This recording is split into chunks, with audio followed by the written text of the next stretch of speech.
नमस्कार, knocking-news.com में आपका स्वागत है। मैं हूं गिरिजेश वशिष्ठ। इस देश में आने वाले समय में आज जो डंका बजता है ना हमारा सब जगह पे कि हमारे बच्चे पढ़ने में बहुत तेज हैं, हमारे यहाँ का इंटेलेक्ट बहुत अच्छा है, हमारे कॉलेजेस से टैलेंट निकलता है, भारत के लोग दुनिया भर में डंका बजा रहे हैं। इस समय जब डोनाल्ड ट्रंप भारत के लोगों से नफरत कर रहा है, उसके टैकीज को बाहर निकालने की बात कर रहा है, तब एलन मस्क उससे लड़ रहा है। वो ये बोल रहा है कि भैया भारत के लोगों का योगदान जबरदस्त है अमेरिका के विकास में।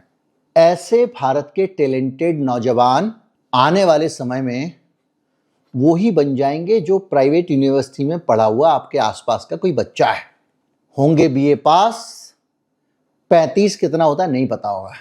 और ये मैं खाली हवा में नहीं बोल रहा हूं, जो अभी हमारे पास ताजा जानकारियां आ रही हैं, जो आंकड़े आ रहे हैं, भारत की शिक्षा व्यवस्था का जो सत्य हमारे सामने आ रहा है, वो कहता है कि सावधान हो जाइए। अब इस देश का भविष्य कुछ पैसों के लिए, कुछ ताकत के लिए, कहीं पर संघ का प्रभुत्व जमाने के लिए नष्ट किया जा रहा है, समाप्त किया जा रहा है। मैं जो कुछ कह रहा हूं आप परख लीजिए, जांच कर लीजिए, गलत लगता हो कमेंट में लिखिए। हालत यह है कि देश के जो बड़ी बड़ी यूनिवर्सिटीज हैं, उसमें जहां एडमिशन लेने के लिए पहले मारामारी हुआ करती थी, वहां पर 30% के करीब ओवर सब्सक्रिप्शन। हर कॉलेज में अगर मान लीजिए 100 स्टूडेंट चाहिए तो कम से कम 30-40 स्टूडेंट ज़्यादा आ जाते थे। वहां पर अभी सेमेस्टर पूरे नहीं हुए हैं, 2-2, 3-3 महीने बाद मॉप अप राउंड्स चलाए जा रहे हैं। ये स्थिति है। मैं आपको बताऊंगा ये क्यों हो रहा है, कौन सी नीति है। बाकायदा इस पे अध्यापकों ने प्रेस कॉन्फ्रेंस की है, खुल के लड़ रहे हैं अध्यापक सड़कों पे, और वो बता रहे हैं कि सरकार ने कौन सी नीतियां हैं जिसके कारण ये देश नष्ट होने लग गया है। सभी को पता है कि एनईपी न्यू एजुकेशन पॉलिसी 2020 के तहत एक प्रस्ताव इस बार का winter session of the parliament में आने वाला है। बिल जो हैकी का एस्टेब्लिशमेंट के लिए, जैसे हमारे स्पेकुलेशन है, हैकी के बारे में वो ला रहे हैं, बिल ला रहे हैं। बिल में क्या है वो अभी हमें पता नहीं है। और लेकिन अगर नेशनल एजुकेशन पॉलिसी का डॉक्यूमेंट के तहत अगर हम चलते हैं, जो स्वरूप हमारे सामने है, उस आधार पर हमने अपनी बात रखने की कोशिश करेंगे और हमारी समझ उसके ऊपर ही, उसके तहत ही बनी है। नेशनल एजुकेशन पॉलिसी 2020 का दो पहलू है। एक है एकेडमिक पहलू, जिसके तहत academically NEP 2020 already in place है। कॉलेजेस में, यूनिवर्सिटीज में एनईपी के तहत कोर्सेज, करिकुलम और जो नेशनल एंट्रेंस टेस्ट, ये सब कुछ आ चुका है। अब रहा बात उसके तहत जो एडमिनिस्ट्रेटिव चेंजेस है, वो चेंजेस हैकी के माध्यम से ये लाने की प्रयास कर रहे हैं। मैं ये भी कहूंगा कि एनईपी 2020 से पहले ही ये हैफा ऑलरेडी 2015 के बाद हमारे ऊपर लागू हो चुका है। आज कोई भी बिल्डिंग बनाने के लिए कॉलेज का या यूनिवर्सिटी का हमें लोन लेना हो रहा है। और एक लेटर 2015 में इन्होंने लिखा था कि 30% आपका जो बजट है उसको आपको खुद को जनरेट करना होगा। हम लोगों ने तभी भी इसके विरोध में बात किया, लेकिन तत्कालीन जो डूटा के नेतृत्व था उन्होंने उसे सीरियसली नहीं लिया। क्लासरूम में बच्चे जाते ही नहीं हैं। पहले 40 बच्चे जाते थे, अब कभी 4, कभी 5। लड़कियां पढ़ने के लिए पहले 61% आया करती थी, अब 54% आ रही हैं और चौथे साल में पहुंचने वाले छात्रों की संख्या 30% तक हो गई है।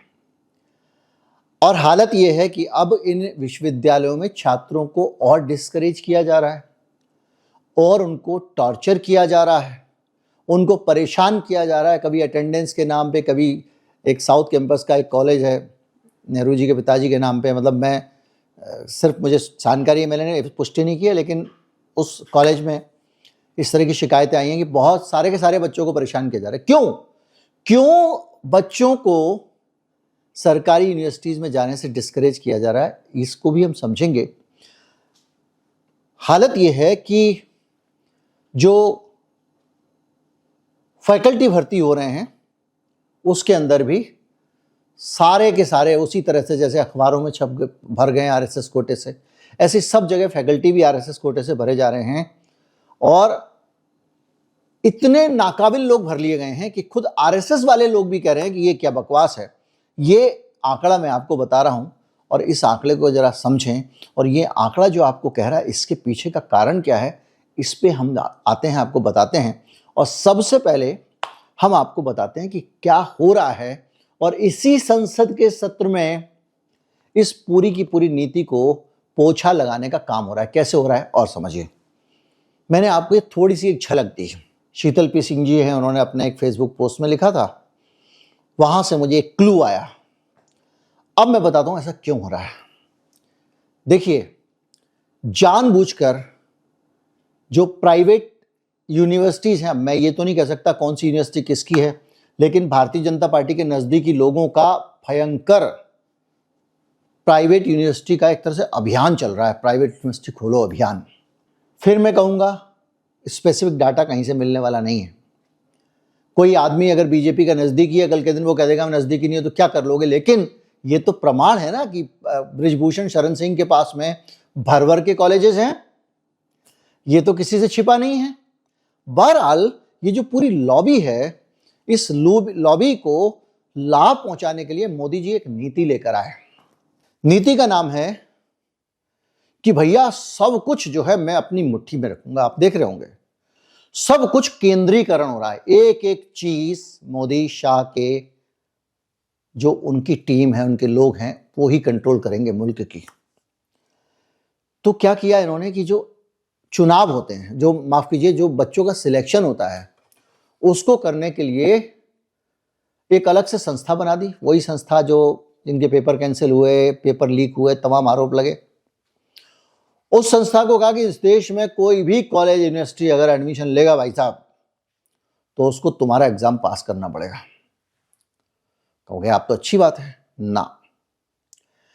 एग्जाम पास करने के नाम पे वो आपसे एग्जाम दिलाते हैं, फिर उस एग्जाम का रिजल्ट उठा के डब्बे में बंद कर देते हैं। अब आपका बच्चा पास होके आया, 12वीं पास की उसने, 80% मार्क्स से 70% मार्क्स हैं, 65% मार्क्स हैं, लेकिन उसको पता नहीं है कि सीयूईटी में कंपटीशन में उसको कहीं एडमिशन मिलेगा या नहीं मिलेगा, उसको पसंद के कॉलेज में एडमिशन मिलेगा या नहीं मिलेगा। लटका हुआ है वो, और वो लटका हुआ है। इस बीच में तमाम सारी प्राइवेट यूनिवर्सिटीज जो हैं उनके एडमिशन खुल जाते हैं। अब आप वहां जाके फॉर्म भर दीजिए और सीयूईटी का रिजल्ट आने से पहले एडमिशन ले लीजिए। यानी सरकारी यूनिवर्सिटी में एडमिशन लेने का अनिश्चय बना रहता है जब तक कि यूनिवर्सिटीज भर नहीं जाती हैं। जिसके पास पैसे हैं, किसी तरीके से वो जो अफोर्ड कर सकता है बेचारा, कर्जा लेके, एजुकेशन लोन लेके, वो इन प्राइवेट जो यूनिवर्सिटीज हैं उसमें ले लेता है एडमिशन। उसके बाद सीयूईटी का रिजल्ट आता है, और जब सीयूईटी का रिजल्ट आता है तब तक प्राइवेट कॉलेज भर चुके होते हैं, और इसके कारण भर भर के स्टूडेंट्स, टैलेंट प्राइवेट यूनिवर्सिटीज में जा रहा है। दिल्ली सरकार के सीयूईटी के मेडिकल कॉलेज के लिए वही बच्चा बैठा हुआ है जिसके पास प्राइवेट यूनिवर्सिटी की फीस देने को पैसे नहीं है, वो कितना भी टैलेंटेड क्यों ना हो। और ये यहां पर जहां पहले क्या होता था, भाई आपके अगर 80% मार्क्स आए हैं तो भाई उस कॉलेज ने बता दिया कि हम 70 वालों को ले लेंगे, उससे नीचे वालों को ले लेंगे, किसी ने कहा हम 80 वालों को ले लेंगे, किसी ने कहा हम 60 वालों को ले लेंगे। एक कट ऑफ लिस्ट निकलती थी, वो कहता था भैया कि कॉलेज कट ऑफ लिस्ट निकालता था, भैया हम 80% से नीचे वालों को नहीं लेंगे, पहली कट ऑफ। अगर 80 वाले उसको नहीं मिले तो फिर वो कर देता था भाई अब 70 वालों को भी ले लेंगे, दूसरी कट ऑफ। फिर 70 वाले नहीं मिले तो तीसरी कट ऑफ। यानी हर कॉलेज अपना परसेंटेज निकाल देता था। आपके जो सीबीएसई में, आपका जो बोर्ड में परसेंटेज आए उसके बाद आधार पे, लेकिन ना। और इसमें जो है एग्जाम भी होता है, तो एग्जाम लॉबी है पूरी की पूरी एक खड़ी हो गई हिंदुस्तान में, उसको मोटा बिजनेस मिलता है। बच्चे दूर दूर के कॉलेजेस में, कोई 60 किलोमीटर, कोई 40 किलोमीटर ट्रेवल करके जाता है। अभी तो कहते हैं दिल्ली में पोल्यूशन है, जबरदस्ती गाड़ियां चलवा रहे हैं सड़क पे। गाजियाबाद का पढ़ने वाला बच्चा है, रोहिणी में उसका सेंटर पड़ा है, प्रदूषण करता हुआ जा रहा बेचारा वो वहां एग्जाम देने के लिए, और उस एग्जाम का रिजल्ट नहीं आएगा। ये जो सिस्टम बनाया इन्होंने, इसके कारण लगातार ये जो कॉलेजेस हैं प्राइवेट, उसमें स्टूडेंट बढ़ते जा रहे हैं। नतीजा ये हुआ है कि नए नए यूनिवर्सिटी कॉलेज खुल रहे हैं। उच्च शिक्षा पर अखिल भारतीय जो सर्वेक्षण होता है AISHE, उसके आंकड़ों के अनुसार 15 सालों में निजी यूनिवर्सिटी 480 गुना उनकी संख्या बढ़ गई है। यानी 87 थे 2010 और 11 में, जो 510 हो गए हैं। यानी प्राइवेट यूनिवर्सिटी का धंधा इतना फल फूल रहा है। सरकार कह रही है हम परेशान करेंगे भाई अटेंडेंस के नाम पे, इसके नाम पे। प्राइवेट यूनिवर्सिटी वाला क्या करता है, अटेंडेंस कम है, इतने रुपए फीस जमा करो, अब तुम्हारी अटेंडेंस पूरी मान ली जाएगी।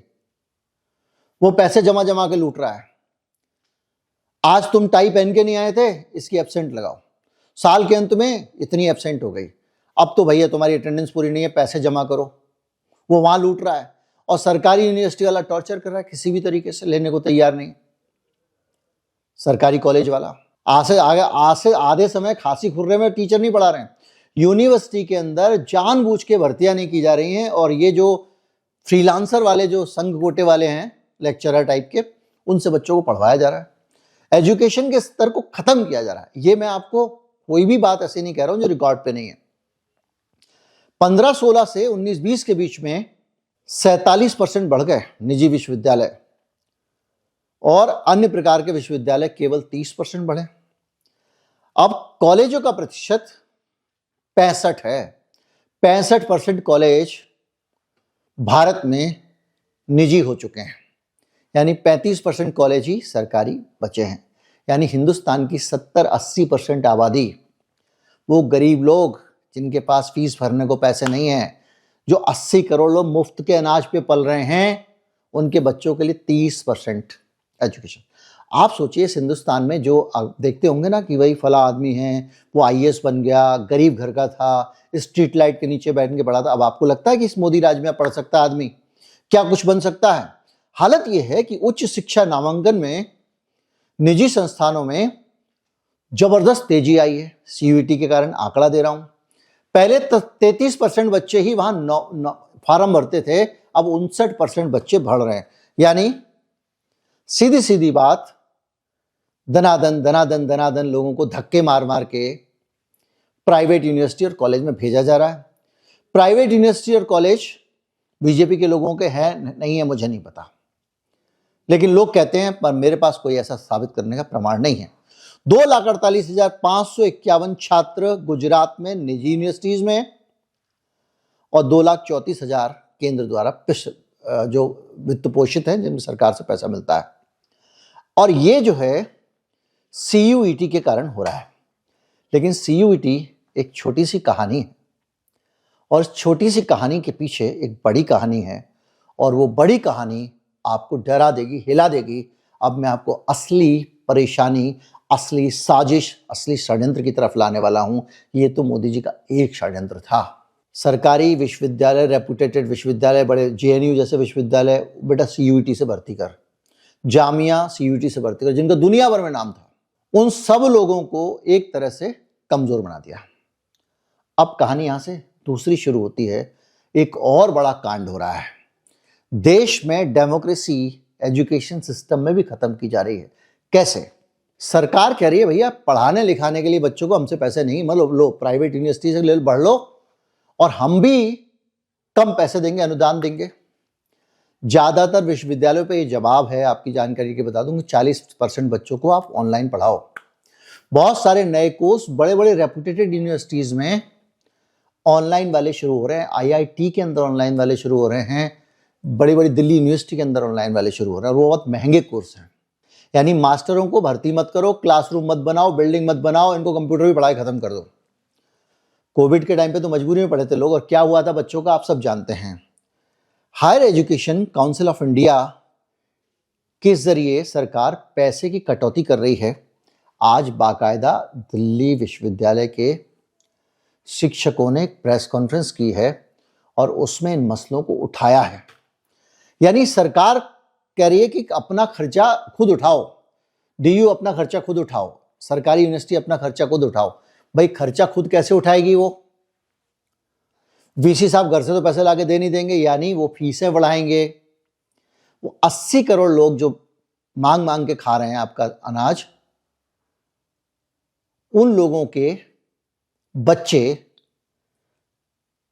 अब एजुकेशन से दूर हो जाएंगे। सब कुछ दिल्ली से कंट्रोल होगा। कैसे? केंद्र सरकार तय करेगी क्या करना है क्या नहीं करना है। पहले क्या होता था कि पहले ये सब बड़ा लोकतांत्रिक तरीके से होता था। जैसे एकेडमिक काउंसिल होती थी एक हर यूनिवर्सिटी में, वो तय करती थी कि कोर्स में क्या रखना है क्या नहीं रखना है। उसमें वहाँ प्रोफेसर होते थे, बड़े बड़े विद्वान लोग बैठते थे और तय करते थे। इसके अलावा एग्जीक्यूटिव काउंसिल होती थी, इनकी जवाबदेही होती थी, इनका इलेक्शन होता था। और इसके अलावा अब क्या होगा, ये एक बोर्ड ऑफ गवर्नेंस बनाएंगे जो सरकार बनाएगी मनोनीत। कल से फला आदमी बोर्ड ऑफ गवर्नेंस में, बहुत शाखा में बहुत अच्छा डांस करता था, लाठी अच्छी घुमाता था, बना दो। पहले कह ही चुके हैं पीएचडी की जरूरत नहीं है, इसकी जरूरत नहीं है, आपको याद ही है। अब ये किसी के प्रति तो जवाबदेह होंगे नहीं। बोर्ड ऑफ गवर्नेंस वाले क्यों? ऊपर से बन रहे हैं, तो लोकतंत्र खत्म। इसके अलावा एक्रीडिटेशन, ये जो यूनिवर्सिटी है इनको केंद्र सरकार मान्यता देगी। 5 साल का समय तय किया जा रहा है। 5 साल में अगर आपने जो जो सरकार ने कहा वो करके नहीं दिखाया, आपकी मान्यता खत्म, आपको जो सरकार से फंडिंग मिलती है वो भी बंद हो जाएगी और कॉलेज भी बंद हो सकता है। यानी इन सारे संस्थानों को जहां मदद देनी चाहिए, नर्चर करना चाहिए, सहारा देना चाहिए सरकार को, वहां इनके लिए मुश्किल मुश्किल टास्क रखे जा रहे हैं ताकि ये दौड़ ना पाए और डूब जाए। बिना लोगों के पूछे सब कुछ हो रहा है। भाई आप इतना बड़ा पॉलिसी चेंज कर रहे हो, संसद में बिल ला रहे हो, ये बिल आने वाला है। भाई एक समाज में डिस्कशन होता है ना, अलग अलग लोगों से, शिक्षकों के जो संगठन हैं उनको बुला के पूछो भाई, है ना, वो नहीं पूछा गया। छात्रों के संगठन से पूछो, कंसल्टेशन करो, नहीं करो, किसी से विचार विमर्श नहीं हुआ। और इस संविधान में व्यवस्था है कि नया बिल लाने से पहले एक प्रॉपर कंसल्टेशन होना जरूरी है। पब्लिक को बताया तक नहीं गया कि इनके बिल में क्या है, और फंडिंग का फार्मूला बड़ा कठिन बना दिया गया है।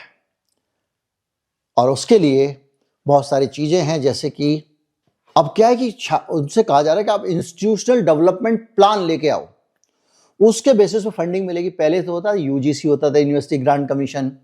यूनिवर्सिटी ग्रांट कमीशन बाकायदा विश्वविद्यालयों को सहायता भी देता था और उनके कामकाज को रेगुलेट भी करता था। एक डेमोक्रेटिक बॉडी थी जो इन सबके साथ में एक विचार विमर्श, एक खुला वातावरण था। अब क्या होगा, अब बोले आ जाओ प्लान लेके आ जाओ, इंस्टीट्यूशनल डेवलपमेंट प्लान। अब वो कॉलेज जिसको पास करना नहीं करना है अब आपके हाथ में आ गया। बायोडाटा देख के जिसको चाहूंगा रखूंगा, जिसको नहीं रखूंगा। और ये प्लान हर कॉलेज को लिख के देना पड़ेगा। अब जो गांव के छोटे मोटे जगहों पर जो कॉलेज हैं वो कहां से इंस्टीट्यूशनल डेवलपमेंट प्लान लाएंगे? वो तो किसी तरह से सर्वाइव कर रहे हैं, सरकार उनको थोड़ी सहायता दे रही है, चल पा रहे हैं। 5 से 10 साल में वो क्या क्या करेगा, कौन कौन से नए कोर्स खोलेगा, किस किस तकनीक में निवेश करेगा, कितने छात्र बढ़ाएगा, कहां से क्वालिटी सुधारेगा, किस लक्ष्य को कब तक हासिल करेगा। अब इसको बनाने के लिए चाहिए उसको डाटा एनालिसिस चाहिए, टेक्निकल प्लानिंग चाहिए, एक्सपर्टीज चाहिए, समय और संसाधन चाहिए, जो तुम्हारी अपनी सहायता से चल रहा है। वो कितना निवेश करेगा ये पूछ रहे हो? यानी सीधे सीधे कुल मिला के पूरे एजुकेशन सिस्टम को डंप कर दिया जाएगा। और ये जो एजुकेशन सिस्टम को डंप करने का कार्यक्रम है, ये कार्यक्रम अब खतरनाक स्तर पे पहुंच गया है। यानी इस देश में केवल प्राइवेट यूनिवर्सिटी चलेंगी, प्राइवेट यूनिवर्सिटीज को की तरफ जम के उनके ऊपर कोई लगाम नहीं। अभी पिछले दिनों सुप्रीम कोर्ट ने कहा कि जरा भैया इनका डाटा मंगाओ, इसमें से कितने डेमोक्रेटिक तरीके से चल रही हैं या लाला की दुकान की तरह चल रही हैं। अरे यहाँ पे यूनिवर्सिटीज लोगों के सरनेम के नाम पे शुरू हुई हैं, खुली हुई हैं, Gupta university, Verma university, Sharma university type की। तो ये पूरा जो स्ट्रक्चर है, इन प्राइवेट यूनिवर्सिटीज को जो लोगों ने अपने बच्चे के नाम पे खोल दी हैं, उन प्राइवेट यूनिवर्सिटीज को लेके आप चलोगे और उन्हीं का भला कर रहे हो, उनका घर भर रहे हो। देश चाहे भाड़ में, देश का एजुकेशन सिस्टम चाहे भाड़ में। 70 साल में जो एजुकेशन इंफ्रास्ट्रक्चर बना था उसको खत्म करके दुकानों में तब्दील किया जा रहा है। और आज बहुत सारे सेंसेशनल मसले हो सकते थे, उसको छोड़ के, चूंकि ये शिक्षा, स्वास्थ्य, मकान, रोटी, कपड़ा, सेहत, इस सब पे मैं अक्सर बात करता हूँ और ये वीडियो उसी पे इसलिए आपको दे रहा हूँ। आपसे विनती है कि इसको आप साझा करें, लोगों तक पहुँचाएं। नमस्कार, जय हिंद।